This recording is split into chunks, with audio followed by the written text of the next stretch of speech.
Broadcasting from the campus of Salisbury University, this is WSDL Ocean City, NPR News Talk 90.7, putting Delmarva first. It's time for Delmarva Today with your host, Don Rush.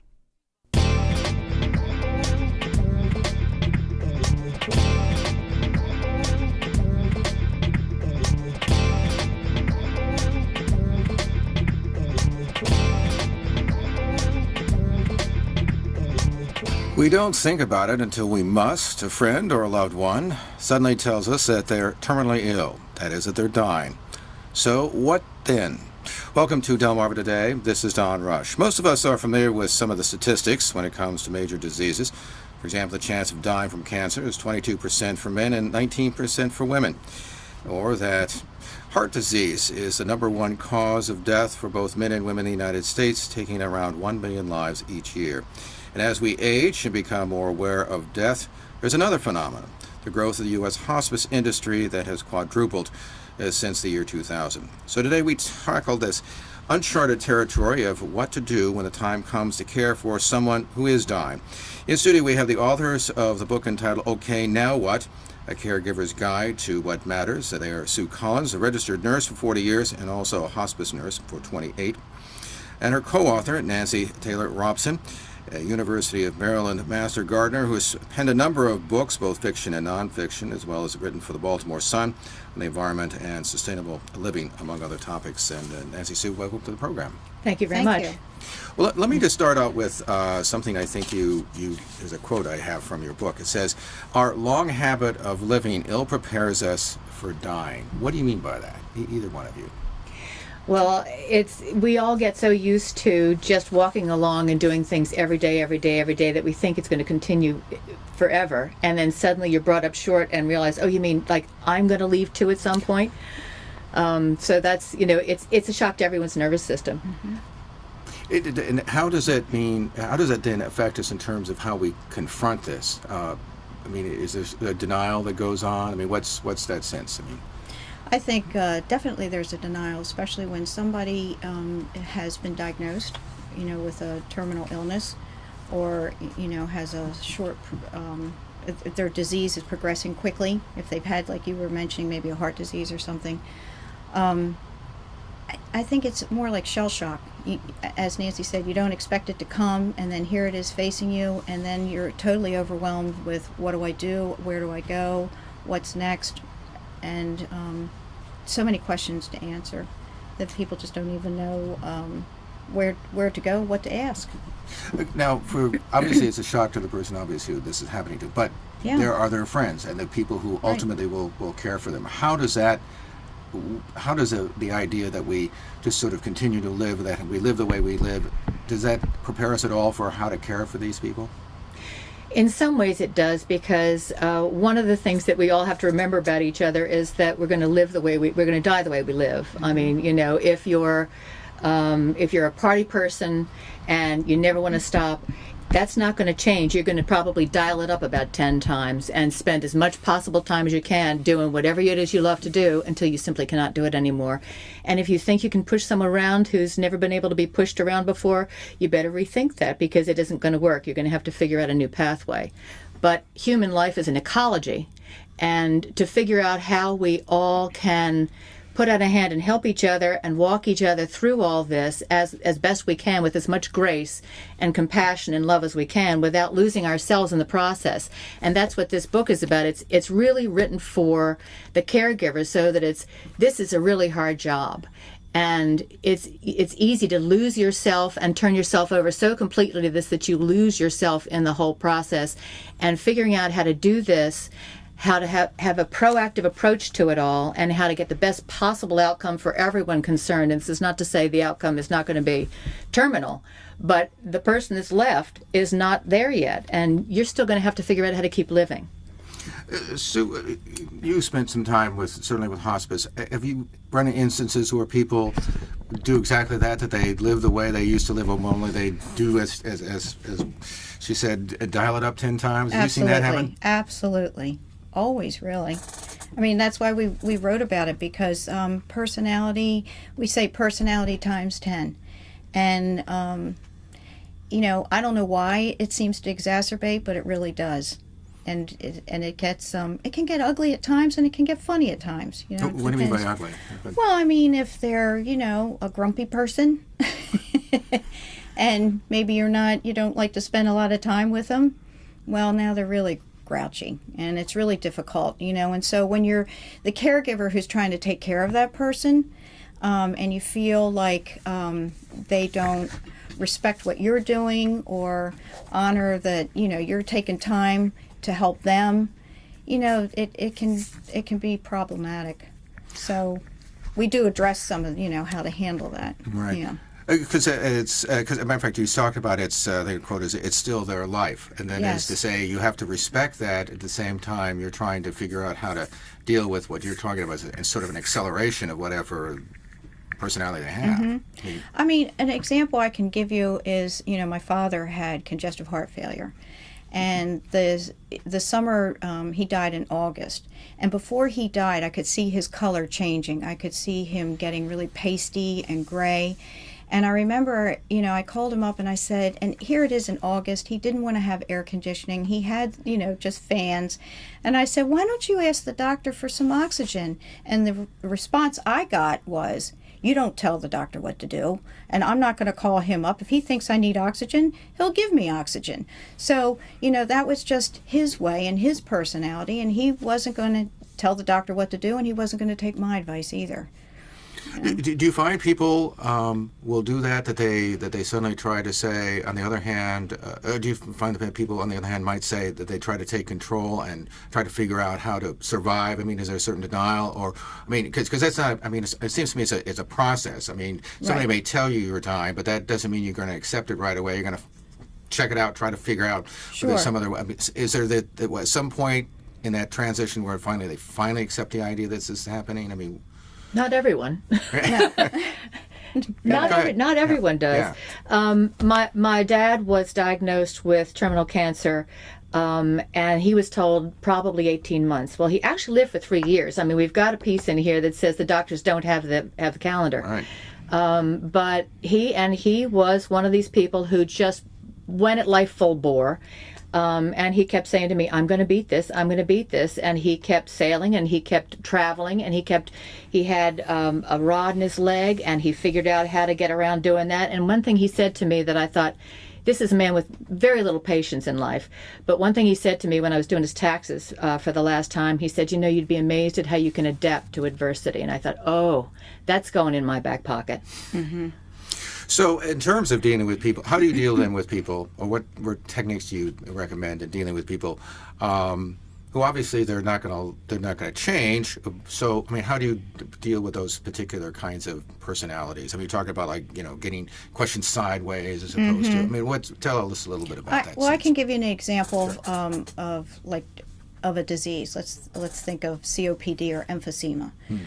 My experience has been that a lot of folks who come into hospice, which is where I work, and it's an inpatient unit, so we're talking about final days to maybe weeks. And oftentimes these folks that have the COPD do not want to take the morphine, which will help really ease their breathing, because they don't want to lose control. They're afraid of what it's going to do to them mentally. So they just kind of fight. So one of the approaches I've used with them is to say, how are you feeling? They'll tell you that they actually feel worse than they did, say, a couple months ago.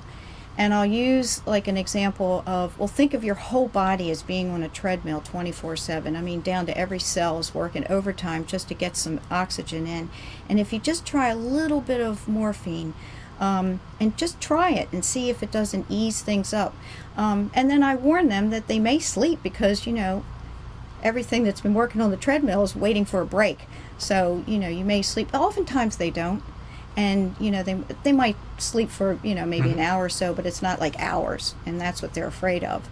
So each case is different, but I think, you really have to be aware of the personality, and I think honesty is the best way to go. Just tell them, and again, the choice is theirs. So if, like in my father's case, he didn't want to take the oxygen, that was hard for me to watch as a nurse.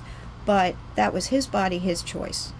Well, it leads me to the next issue, which is, what do the dying want? I mean, when you talk about sense of purpose and acceptance, so what is it that, as you particularly talk to a patient who is obviously terminated, what is it that they want? I think they from want, you, from me, or from you, or from a caregiver. From a caregiver, I think. Well, they want the honesty. They definitely want the honesty, and they want to be able to talk about what's happening to them. And we've talked about that in the book as well. I think oftentimes visitors and family and friends, they come and they don't know what to do. They don't know what to say. So they might say something that just sort of cuts off any kind of open communication that the person with the disease might feel they can, they might want to talk to you about it. Like, this is what I'm going through. This is how it feels. I'm worrying about this or that. And if you come in and go, hey, you look great today, that conversation is probably not going to happen. Or if, for example, they'll say something like, you'll say, well, we're looking forward to so-and-so's wedding. I'm not going to make that. And if you say, oh, of course you are, instead, if they think that, you start that with well, what do you think about it? Mm-hmm. Give them an open opportunity. And if they don't want to continue any further, they won't. Mm-hmm. Well, let me just be maybe a little more direct. What is wrong with saying, of saying exactly what you said? That is, well, no, we'll see. What is that conflicting messages as opposed to the approach you take? I mean, why? I guess because a lot of people say, well, why is that wrong? Why not extend, hope even if it doesn't really exist? It's a delicate balance, and it depends upon the person. My father really, he was scrapping for it until the last few weeks, and he was in a hospital bed and couldn't get up. But he was sailing, and he crawled on that boat until within about 6 weeks of when he died. And he by this time had a rod in one arm and a rod in a leg, and was on. It was not pretty, but he wasn't giving up. And if we had said anything to that effect to him, it would have been insulting to him, and we would have been disloyal. So we were going to play it whatever way he wanted to play it, really. But it's a matter of if somebody gives you the opportunity to. My mother-in-law did, in fact, kind of open up that just a little bit, just very gently. And she was not someone that wanted to discuss any of this at all. And it was just a matter of, you and I are okay. Yes, we're fine. So, you have a great Woody Allen quote about it. I'm not afraid to die. I just don't want to be there when it happens. I think most of us probably don't want to be there either, Right. But nonetheless. What do you mean by that? I mean, could you talk about listening to your body and that kind of, what do you mean by that?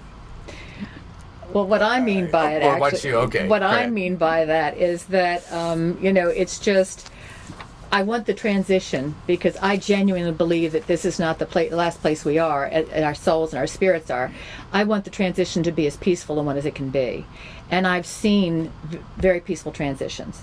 I was with my dad when he died. I was very glad I was. I was not with a very good friend who was a priest when he died, but I was very close to it. But I was able to come to him within the last couple of days and lean over and give him a kiss and say the same thing that he had always said to me is, until the next time. Do you find that to be the case that people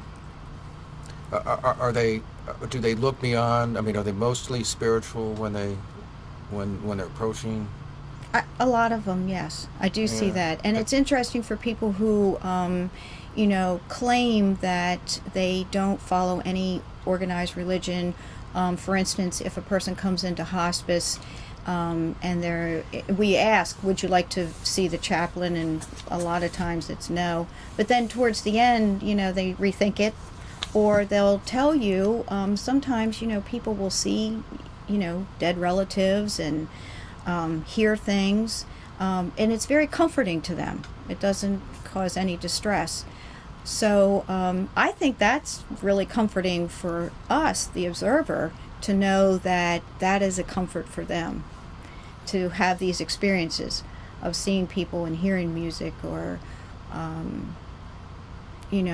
just sometimes, you can have a person who is in what we would call like a coma-like state, and they get this blissful smile over their face, so something's going on. They're seeing something that's really good, And, you know, I mean, when they're not communicating and you're doing things to them physically, repositioning them, and you're getting no reaction, and yet this smile comes across their face, I think that's really, you know, comforting for us, the observers and the caregivers. Because in the book, by the way, you indicate that hearing, you think, is probably the last thing to go. I mean, in essence, your message is that people that they can hear you. Yes, they can hear you. So, and we were talking about that just before the show, that there was a young man who came in, and we've mentioned this in the book, who visited his mother, and she was in a coma, not responding, and he didn't know what to do, so he just sat there and talked, you know, like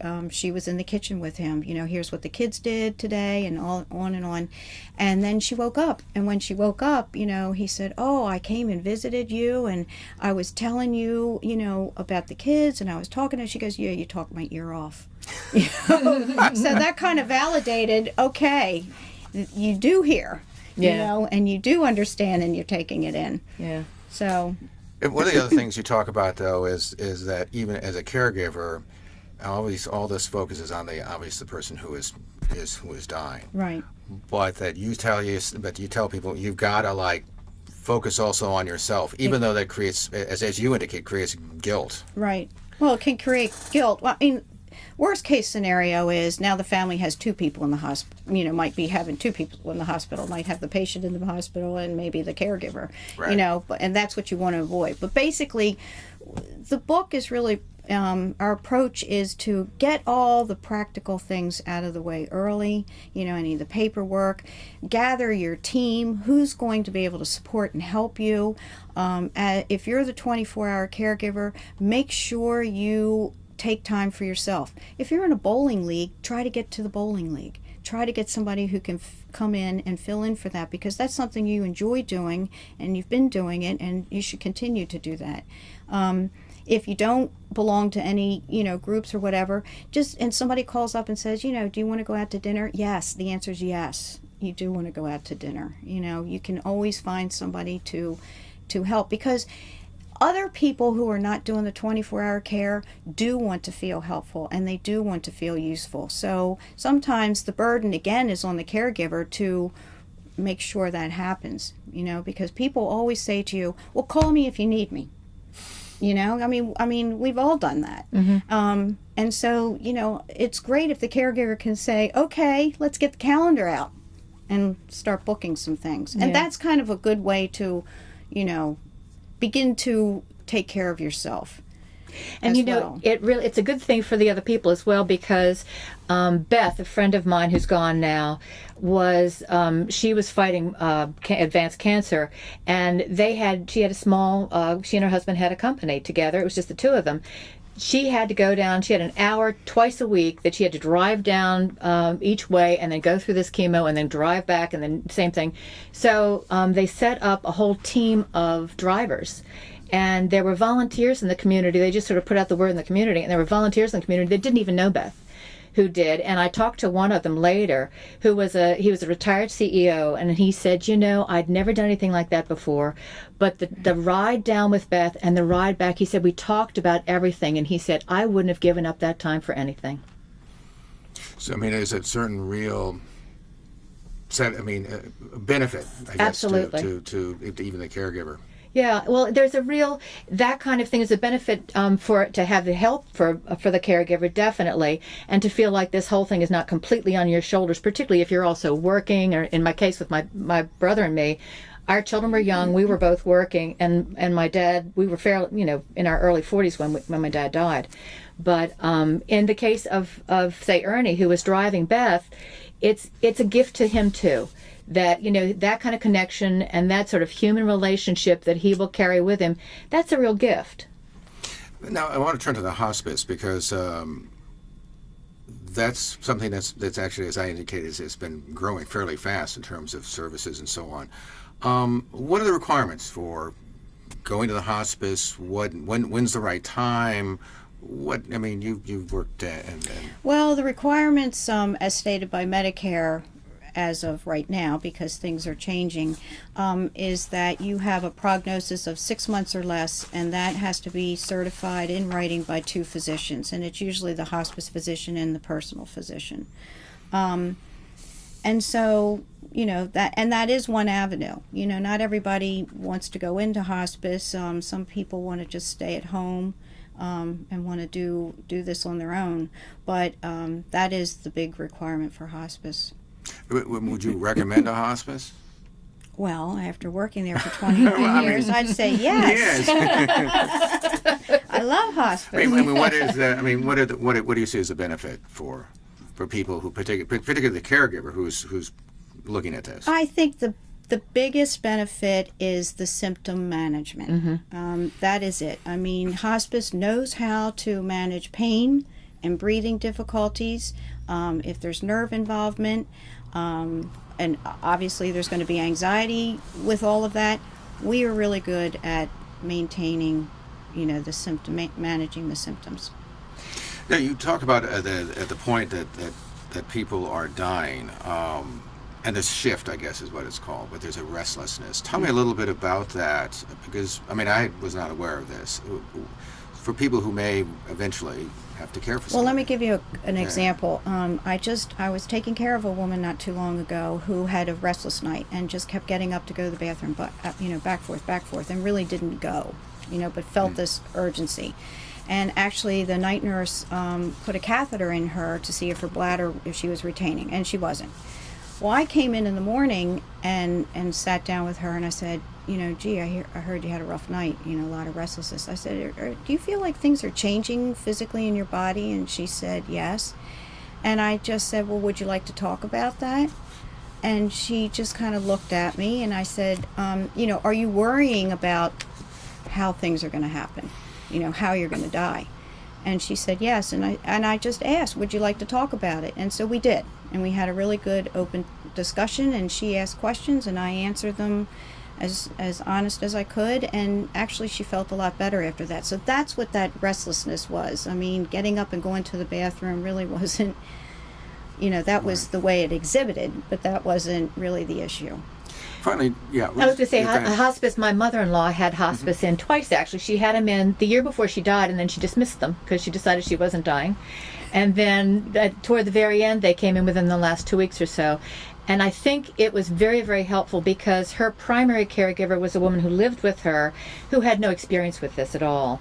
And to have hospice come in with some expertise and some understanding, and they also prepped the family as well. My husband and I were down there, and they really prepped us for, here's what we're seeing, here's what it may or may not indicate. It's very helpful to have those kinds of guidelines from someone who's seen a lot of it. I want to thank both of you for coming in, because I think this subject that I think most people don't think about. Certainly we don't. I had my father pass away a couple of years ago, and I must tell you that I really wasn't prepared for all the stages and didn't really recognize it, which is I think part of the medical establishment's problem, in the sense that there's no controlling interest. There's no, okay, this is what's happening. You have to sort of figure it out. So I appreciate you coming by. Also, this is Sue Collins. She's a registered nurse for 40 years, also worked as a nurse as a hospice for 28 years. Also her co-author, Nancy Taylor Robson, University of Maryland Master Gardener, who's penned a number of books, both fiction and nonfiction, as well as written for the Baltimore Sun on the environment, sustainable living, among other topics. I want to appreciate you coming in. Thank you very much for having us. And before we leave, we certainly want to recognize the passing of Liz Bellavance, a great supporter of this radio station. She died at the age of 77 from cancer, and she was also a big founder and supporter of Coastal Hospice as well. So we do want to keep her in our thoughts. You've been listening to Delmarva Today. I'm Don Rush, and thanks for listening. This has been Delmarva Today, a production of Delmarva Public Radio. Chris Rank produces and is our audio engineer. Don Rush is your host. For podcasts, visit our website, delmarvapublicradio.net, or subscribe to the Delmarva Today podcast in iTunes. Delmarva Today can now be seen on PAC 14. To view the schedule, visit the Daily Times or visit pac14.org.